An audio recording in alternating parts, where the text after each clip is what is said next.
Hey gang, how you doing? Jonathan here for Tailhunter Sportfishing, and it's time once again for the Mexican Minute, La Paz video fishing report, coming to you from La Paz, Baja, Mexico, and covering all of the fishing action for our Tailhunter Sportfishing fleet. And this is going to cover the dates of the 2nd of October through the 9th of October 2024. Wherever you are, I hope you're doing well. Thanks for checking in.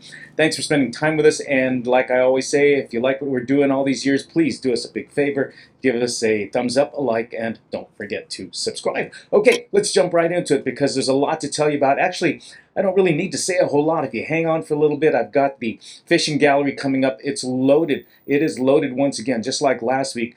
Pretty much I can just let the photos do all the talking because it was another very, very good week down here. Weather was pretty much perfect, not too hot. Well, relatively speaking, not too hot. I'd say temperatures in the daytimes are about the mid-90s. Nighttime, very comfortable, maybe high 70s or so.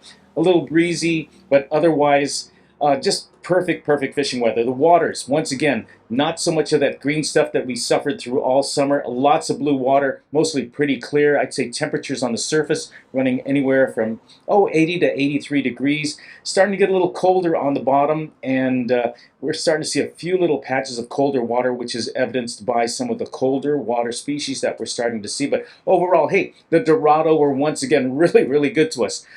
You know, if you've never been fishing before or you're a first timer, if you don't have a lot of experience, there's nothing better than getting into a great Dorado bite. And that's what we've had for the last 2.5, 3 weeks. We had a terrible summer where the water was erratic, the currents were erratic, the weather was erratic, it was up and down, it was sideways, nothing predictable, nothing that we could really put our finger on. It was just very unpredictable, very erratic, for lack of any other better words. But the last couple of weeks, things have settled down, and a pretty steady Dorado bite. You know, not a lot of big fish, but just fun time fishing, where some days the guys are going, you know, we've got limits by 8, 9 o'clock, we've got time to chase some of the other species, but other times, you know, you pick up 1 here, 2 there, 3 there, and then at the end of the day you go, whoa, we've got, you know, 7, 8, 9 fish in the box, and we've released a couple others, and plus we had some Dorado, we had some other species, so we had a lot of action. Or as we had in some days, you know, to have good fishing, you've got to have a lot of variables that are just right.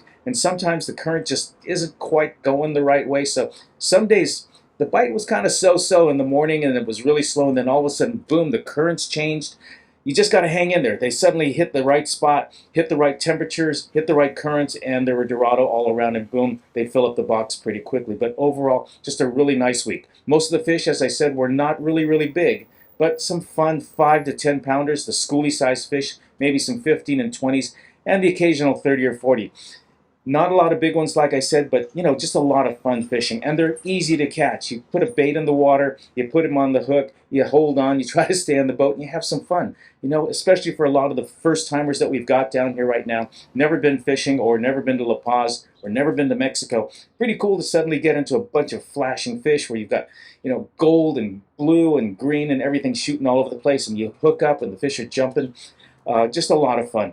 Other species we're getting, not so much the Dorado this week. We had a couple of hookups, but like it was the last week or so where we had, you know, 8, 9 hookups on I should say on Wahoo.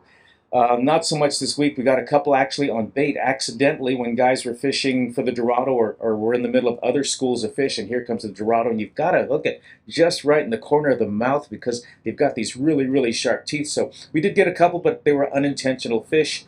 Others who actually went out looking for the Wahoo, not so successful. They came back and fished the Dorado schools. We did have a nice little jag of big tuna, and these are the big boys. These are the kind that hurt you, not the little footballs, not the little 5, 12, 15-pound footballs. We're talking about some 50 to 80-pound tuna. They came up for 1-2 days on us early in the morning, south of our Las Arenas area, down by Punta Pescadero. They bit first thing, and like I said, you know, everybody wants a big tuna until you got one online, because I'll tell you, you know, you could probably, most adults I'd say could probably put a 120-pound marlin in the boat, get it up and release it in about, I don't know, 20, 30 minutes.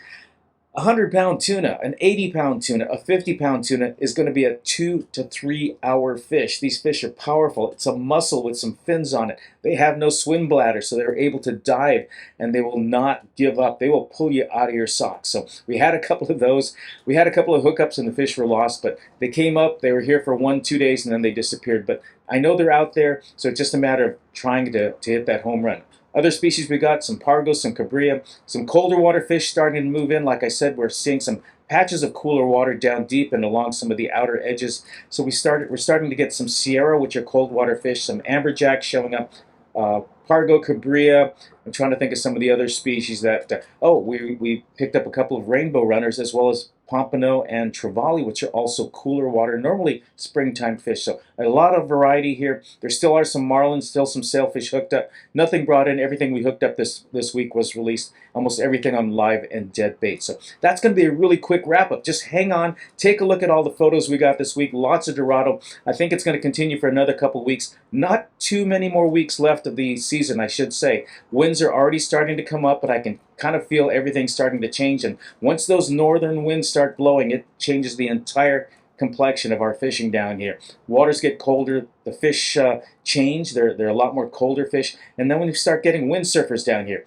La Paz is known as one of the biggest, best international windsurfing locations in the world, and there's a reason for that. It's because we get world-class winds. So wintertime, starting about November, that's when all the windsurfers start coming in, and that's when we start tapering off the fishing. Anyway, a quick wrap-up for you. I'm Jonathan for the Mexican Minute. Stay tuned for a great fishing gallery that I've got coming up. It's early in the morning. I've been up since about 2 o'clock in the morning, so I've been up about 8 hours already. Put out all the boats, sent folks out to the airport, got some more folks coming in, and like I said, I think it's going to hold up for another couple weeks. In the meantime, you take care of yourselves, take good care of each other, and thanks for spending time with us. I'm Jonathan for the Mexican Minute. We'll catch you next week.